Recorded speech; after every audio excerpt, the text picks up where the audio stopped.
Hello everyone, जैसा कि आप सभी के डिमांड पर ये एक वीडियो बनाई जा रही है। आपका एक डिमांड लगातार रही है कि सर जॉब के साथ स्टडी करना यहाँ पर समस्या होती है, हम उसे मैनेज नहीं कर पा रहे हैं। तो जॉब के साथ स्टडी कैसे करें, अर्थात कि एक व्यक्ति जब एक से अधिक कामों को करता है, एक से अधिक चीज़ों की जिम्मेदारियां उसके ऊपर आती हैं, अर्थात जब हम मल्टीटास्किंग की बात करते हैं तो समस्याएं आती हैं। समस्याएं जो आती हैं वो टाइम मैनेजमेंट को लेकर और इन सभी कामों को किस तरीके से अपने एक अकॉर्डिंग मैनेजमेंट स्किल को लेकर आपके समक्ष समस्याएं आती हैं। तो आज हम मैनेजमेंट स्किल के अंतर्गत आज हम चर्चा करने जा रहे हैं मल्टीटास्किंग जॉब्स को लेकर, जिसमें जॉब के साथ स्टडी को कैसे मैनेज करना है। आपको आप मैनेज करने के संदर्भ में आपके समझ जो समस्याएं आती हैं तो उसको मैनेज कैसे करना है, इसको मैं बताने जा रहा हूं। तो ध्यान से सुनना है। आपकी जो सभी समस्याएं उन सभी समस्याओं को हम इस वीडियो में हल करने की कोशिश करेंगे। हाँ, थोड़ा सा डिस्क्लेमर जरूर दे दूं। यहां पर देखिए, मुझे एग्जैक्टली पता नहीं कि कौन कितने घंटे की जॉब करता है, किसके कौन सी जिम्मेदारियां हैं, लेकिन एक कॉमन जो आइडिया है मेरे पास, जो कमेंट आए हैं उस आधार पे मैं एक कॉमन नेसेसरी क्या हो सकता है वो मैं यहां पर आपको बताने जा रहा हूं। आप इसको अच्छे से पहले समझ लीजिए, उसके अकॉर्डिंग आप यहां पर अपने अकॉर्डिंग अगर थोड़ा बहुत समय इधर उधर होता है तो आप मैनेज कर सकते हैं, लेकिन अगर आप इस चीज को फॉलो करेंगे तो आपका जो समय है बहुत अच्छे से आप इसे मेंटेन कर पाओगे। आपके सामने जो समस्याएं आती हैं जॉब के साथ स्टडी नहीं कर पाने की या अन्य जो स्थितियां हैं वो सारी चीजों को आप सॉल्व आउट कर पाएंगे।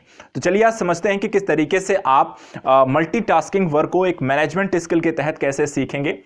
तो सबसे पहली चीज यहां पर आपके समक्ष जो आती है, मल्टीटास्किंग वर्क क्या है। मल्टीटास्किंग वर्क यहां पर है जब आप काम भी करते हैं, जब आपको अपने सपनों को पाने के संदर्भ में किसी एक नए गोल की तरफ यहां पे भागना भी है, जब आपके ऊपर परिवार की जिम्मेदारियां भी हैं, जब आपके ऊपर अदर वहां पर कह सकते हैं चीजें भी उस आप ही को देखनी है, सब तरीके की रिस्पॉन्सिबिलिटीज परिवार की आपके ऊपर हैं। तो यहां पर आपको इन सारी चीजों के साथ मैनेज कैसे करना है। अब यहां पर होता है कि कुछ लोग जॉब करते हैं। अब यहां पर भी देखिए काफी डिफरेंशिएट है, ऐसा नहीं सब लोग जॉब ही करते हैं। जॉब वालों के साथ भी दिक्कत है कि जॉब के साथ पढ़ाई कैसे करें। कुछ ऐसे भी हैं जो हाउसवाइफ हैं, हाउसवाइफ होने के साथ साथ उनको घर की जिम्मेदारियां निभानी है, लेकिन उनके साथ साथ उनको स्टडी भी करनी है, अपने सपनों को वहां पे प्राप्त करना है, उसके लिए स्टडी करना है। तो उनके समक्ष भी समस्याएं आती। उनको घर के जो जॉब को अगर देखा जाए, घर में बहुत सारा काम होता है लेकिन समाज जो है या परिवार जो है या कोई भी अगर देखें तो उसे हम एक जॉब के रूप में नहीं देखते हैं, लेकिन एक बहुत बड़ी रिस्पॉन्सिबिलिटी है और बहुत सारा एक बहुत थकाऊ काम होता है, मेंटली भी और फिजिकली भी। तो ऐसी स्थिति में खासकर महिलाओं के संदर्भ में, तो वहां पर उनके लिए किस तरीके से आप स्टडी के लिए कितना समय निकालेंगे, कब निकालेंगे, कितना समय देना चाहिए एक प्रॉपर वे में स्टडी करने को लेकर। तीसरा यहां पर है कुछ लोगों के पास अनियमित कार्य है, अर्थात कि काम करने का कोई सही समय नहीं है। जॉब से जैसे लॉकडाउन का भी एक इफेक्ट चल रहा है, कोविड-19 की चीजें हैं, कभी किसी को बुलाया जाता है, कभी किसी को नहीं बुलाया जा रहा है, हफ्ते में 2 दिन काम है, 3 दिन काम नहीं है, सुबह बुला लिया, शाम को बुला लिया। तो जो अनियमित कार्य हैं इनको लेकर भी एक दिक्कत आती है। और चौथा, ऐसे लोग होते हैं जो पार्ट टाइम जॉब करते हैं। पार्ट टाइम जॉब करने का इन सेंस कि थोड़ा सा इकोनॉमिकल प्रॉब्लम चल रही है तो 2 घंटे 3 घंटे कहीं पढ़ा लिया या कुछ काम कर लिया, उससे पैसे आ गए। कुछ होता है घर का भी काम कर लिया और उसके बाद फिर आपको पढ़ाई का समय निकालना है। तो इस तरीके से कई अलग अलग लोगों के समक्ष एक ही समस्याएं आती हैं, अर्थात कि प्रॉब्लम सबकी अलग है। ठीक है, किसी के पास जॉब करना है, किसी को घर संभालना है, किसी के पास अनियमित अपना कार्य है, किसी का पार्ट टाइम जॉब है, घर भी संभालना है। तो कई तरीके के कई लोगों के समक्ष दिक्कतें आती हैं, लेकिन इन सभी का जो उद्देश्य मेन है स्टडी ना हो पाना मेन यहाँ पे प्रॉब्लम है।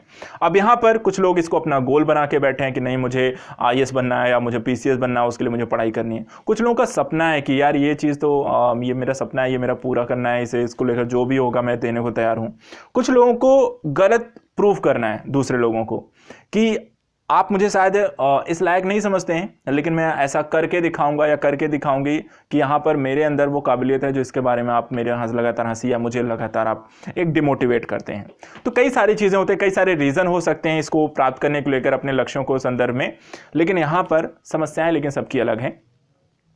समस्याएं अलग हैं, लक्ष्य एक है। अब इसको प्राप्त करने का फिर कॉमन गोल क्या होगा। अब मेरे सामने समस्या ये आती है कि मैं आपको एक कॉमन गोल क्या बताऊं, मैं किस तरीके से इतने सभी लोगों के लिए एक कॉमन एरिया क्या हो सकता है, उसको कैसे फाइंड किया जाए।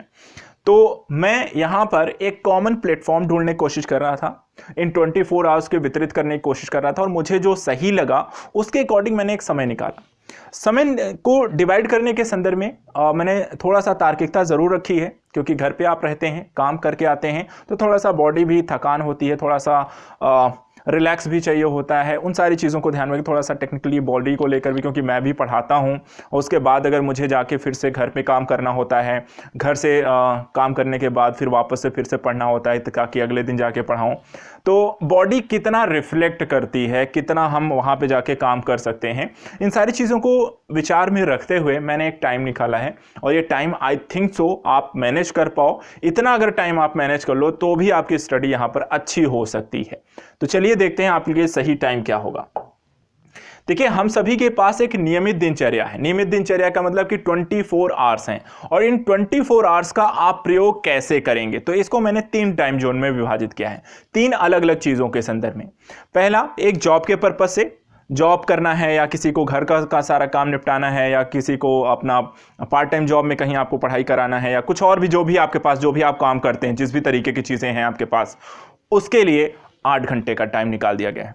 आई थिंक 8 घंटे से ज़्यादा की जॉब ऑन रेगुलर बेसिस नहीं होती होगी। हाँ, कभी कभार की स्थितियां हैं आपको ज़्यादा काम करना पड़ जाता हो। 8 घंटे की जॉब प्राइवेट सेक्टर हो या पब्लिक सेक्टर हो, कहीं आपको जल्दी देखने को नहीं मिलती है। हाँ, कुछ कोविड-19 कारण सरकारी जॉब में कहीं भी कुछ भी कितनी देर के लिए लगा देते हो, वो अलग बात है। लेकिन एक मैंने पहले भी कहा कि मैं जो ये बता रहा हूँ एक सामान्य स्थितियों में के संदर्भ में ये चीज़ें बता रहा हूँ। बाकी आप अपने स्तर पर इसे अकोमोडेट थोड़ा बहुत 1 घंटे 2 घंटे कर सकते हैं, ठीक है। तो 8 घंटे आप अपना काम फिनिश करो। जो जॉब पे जाता है अपने जॉब का काम खत्म करिए, जो घर का काम संभालता है अपने घर का काम खत्म करो, जो भी आपका पार्ट टाइम जिसको जो वर्क करना है, था जिसको जैसा भी जिसके पास काम है, आपको मैं 8 घंटे देता हूं। 24 घंटे में से 8 घंटे आपके काम के लिए मैंने निकाल दिए हैं। 8 घंटे में आप अपना काम खत्म कर लो। 10 से 5 की सरकारी जॉब होती है, या जो भी जॉब है 10 से 5, टोटल 7 ही घंटा होता है। आधा घंटा मान लो आने जाने का भी, उसको भी निकाल दिया, 8 घंटा दिया गया है।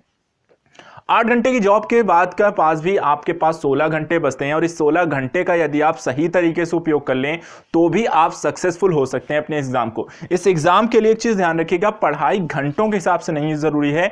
पढ़ाई जरूरी है कि आप जितने घंटे पढ़ते हैं उस दौरान आप कितना फोकस्ड हैं और कितना आप कॉन्सेंट्रेट होकर आप पढ़ पाते हैं, ये ज्यादा मायने रखता है, ना कि ये मायने रखता है कि आप कितने घंटे पढ़ता है। किसी को ये मत देखिए कोई 12 घंटे पढ़ता है, कोई 8 ही घंटे पढ़ करके वहां पे आपसे ज्यादा अच्छे नंबर लेके आ सकता है। जरूरी यह है कि आपके पढ़ते समय आपका मेंटली स्तर पे और उस दौरान जब आप पढ़ने बैठते हैं तो वहां पर आपको कोई डिस्टर्ब ना करता हो, आप फोकस्ड हो, आपके पास कोई दूसरा काम ना हो, कंसंट्रेट रह पाएं। और अगर ऐसा करते हुए आप 4-6 घंटे भी पढ़ पाते हैं तो ये इस एग्जाम को क्रैक करना आसान हो जाता है।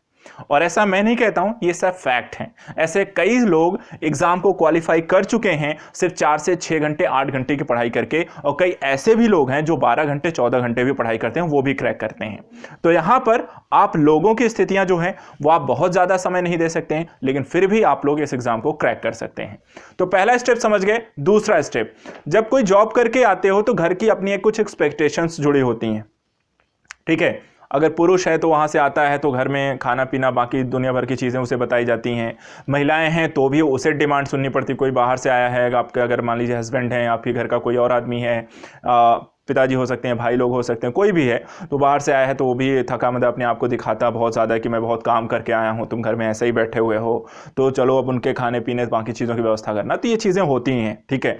तो यहाँ पे क्या है, इन दोनों ही स्थितियों में, चाहे आप बाहर से आए हो, चाहे आप घर पे हो, या कोई और बाहर से आया हो, या पुरुष हो या महिला हो, दोनों के समक्ष अपनी अपनी स्थितियाँ हैं, और इन दोनों ही स्थितियों में आपको समय देना पड़ेगा, ठीक है। तो समय कैसे देना है? समय इसमें सोने का भी है, समय इसमें बाकी अपने फैमिली टाइम का भी है, समय इसमें खाने पीने का भी है, समय इसमें आपको एक्सरसाइज का भी है। तो इसके लिए आपको दिए गए हैं 10 घंटे, ठीक है।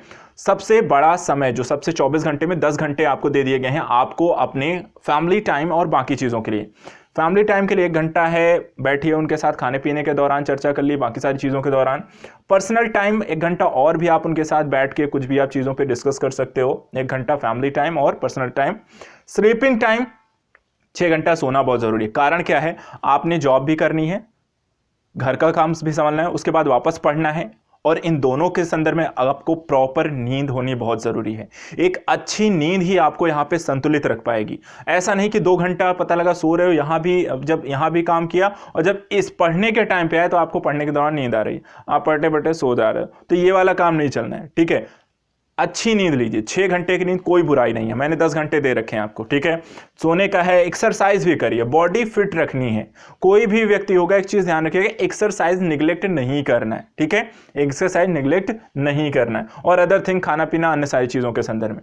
तो ये 10 घंटे का यूज आपको अपने स्तर पर करना है, ठीक है, जिसमें 6 घंटे अनिवार्यता क्या है, सोना, और 1 घंटे जो स्लीपिंग टाइम ये अनिवार्य है, 7 घंटे। बाकी 3 घंटे खाना पीना, नहाना धोना और अदर जो काम है, फैमिली के साथ बैठना, हंसी मजाक, कुछ भी देखना, कुछ भी करो, वो 3 घंटे में वो आपका। ये 10 घंटे आपके अपने पर्सनल सोने का, आराम करने का, खाने पीने का, एक्सरसाइज करने का, बॉडी हेल्थ सबको अच्छा रखने का, ठीक है। जब ये चीजें सेटल डाउन हो जाएंगी, ये चीजें आपकी खत्म है, इसका कोई प्रेशर यहाँ पे नहीं है, तब आपको अपने अंतिम लक्ष्य की ओर बढ़ना है, और अपने गोल को प्राप्त करने के लिए, अपने लक्ष्य को प्राप्त करने के लिए, अपने सपने को जीने के लिए वहां पर आपको मैं देता हूं 6 घंटे।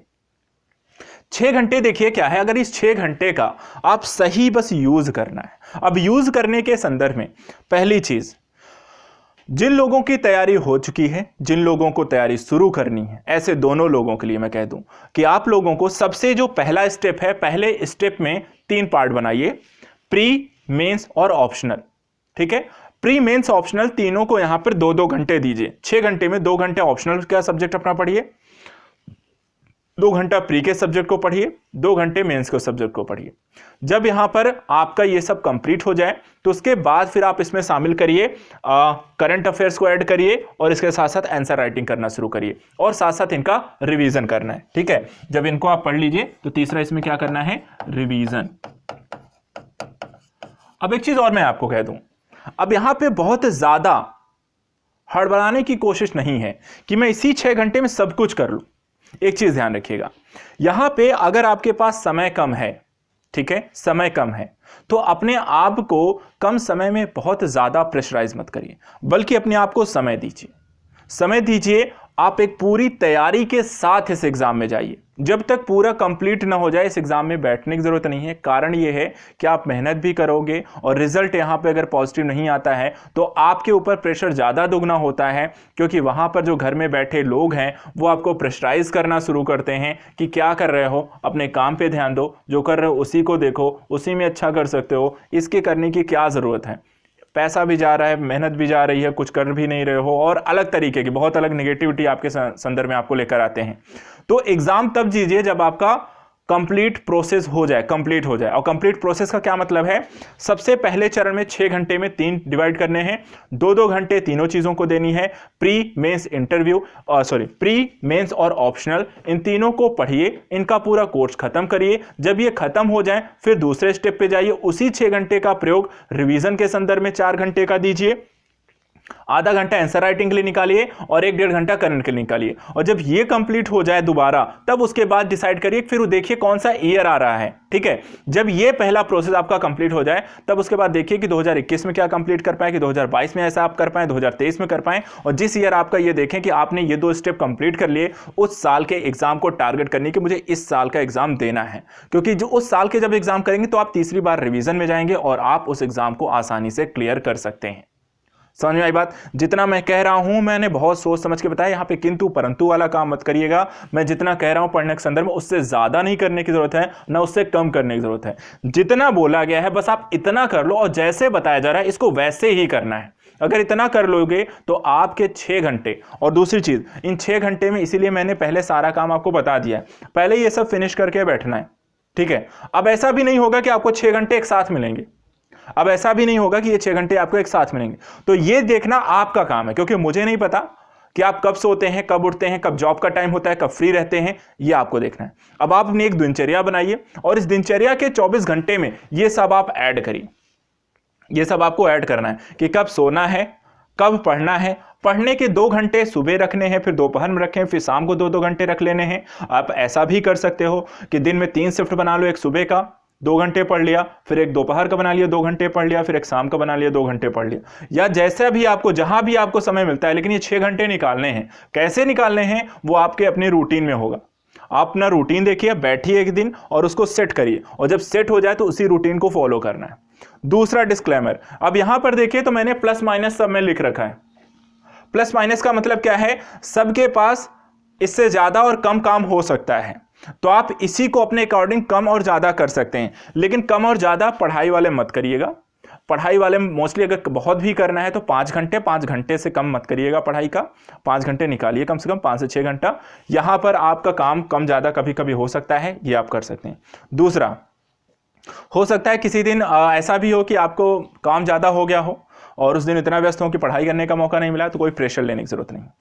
मैंने पहले भी कहा, स्मूथ रहना है, पढ़ना है, जॉब करनी है, प्रेशर क्रिएट नहीं करना है खुद के ऊपर। पढ़ाई के संदर्भ में एक चीज़ बस सुनिश्चित ये करना है, जब तक पूरी तैयारी नहीं तब तक एग्जाम में बैठना नहीं। जब तक पूरी तैयारी नहीं तब तक एग्जाम में बैठना नहीं, इसको ध्यान में रखना है। और पूरी तैयारी के संदर्भ में आपको ये 6 घंटे का यूज़ अच्छे से करना है, इसमें अपना फोकस बनाए रखना है, कॉन्सेंट्रेट करना है। दूसरा चीज़, अपने जिम्मेदारियों से आपको भागने की जरूरत नहीं है। अपना आप अगर सही तरीके से अपने समय को आप निर्धारित कर पाएं, अपने काम को फिनिश कर पाएं, तो इसको फॉलो करना, अपने ड्रीम्स को पाना, उसे पूरा करना कोई बड़ी बात नहीं है। आई होप सो यहाँ पर मैं अपने बात को कन्वे कर पाया हूँगा। अगर बाकी इसके अलावा भी कोई भी चीज़ रह जाती है, कोई डाउट रह जाता है, तो आप मुझसे कमेंट के माध्यम से ज़रूर पूछ सकते हैं। तो आज के लिए इतना ही। आई होप सो आपकी समस्याओं का यहाँ पे समाधान हो पाया होगा। मैनेजमेंट स्किल के अंतर्गत आज हम यहाँ पर इस वीडियो के माध्यम से आपकी जॉब और स्टडी की प्रॉब्लम को सॉल्व कर पाए होंगे। बाकी अपने कमेंट्स के माध्यम से आप बताइए, और अन्य कोई प्रॉब्लम आती है जहाँ आपको मैनेजमेंट को लेकर इशू आता है तो आप बता सकते हैं। अगला वीडियो हम उसी किसी टॉपिक पर बनाएंगे। Thank you so much.